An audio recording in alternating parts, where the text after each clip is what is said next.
La terre a tremblé hier au Maroc.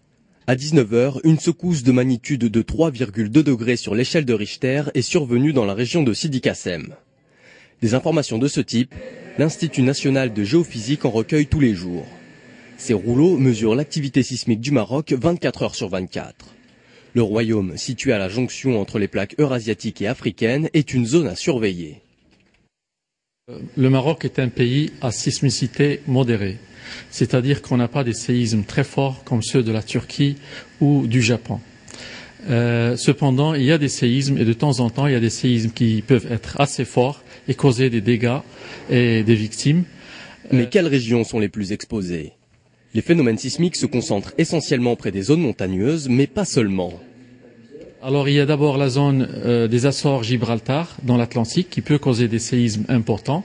Il y a la zone du Rif, donc le nord du Maroc, c'est la zone la plus sismogène au niveau du Maroc, tout en insistant que c'est une sismicité modérée.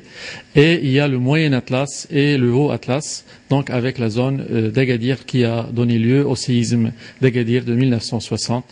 Ce tremblement de terre a fait près de 15 000 victimes. Plus récemment, c'est Al Hoceima qui a été touché, c'était en 2004, et plus de 600 personnes avaient péri. Ces grands séismes jalonnent l'histoire du Maroc. Le plus grand séisme qu'ait connu le Maroc s'est produit en 1755, dans le golfe de Cadix. On l'appelle le tremblement de terre de Meknes. Il a causé la mort de dizaines de milliers de personnes. Et il a également touché toutes les villes, de Tanger à Agadir, et a engendré le premier tsunami répertorié dans l'histoire. La probabilité du renouvellement d'un événement de ce type est assez faible. Les experts estiment que dans la région, un séisme de cette ampleur peut se produire seulement une fois tous les 1000 ans. Et en cas de forte secousse, les scientifiques sont équipés d'un réseau de surveillance couvrant l'ensemble du territoire. Et l'installation d'un nouveau système de mesure plus sophistiqué transmettant les données par satellite pourra bientôt donner l'alerte par SMS en quelques minutes. Un outil essentiel pour permettre aux autorités de réagir au plus vite en cas de catastrophe.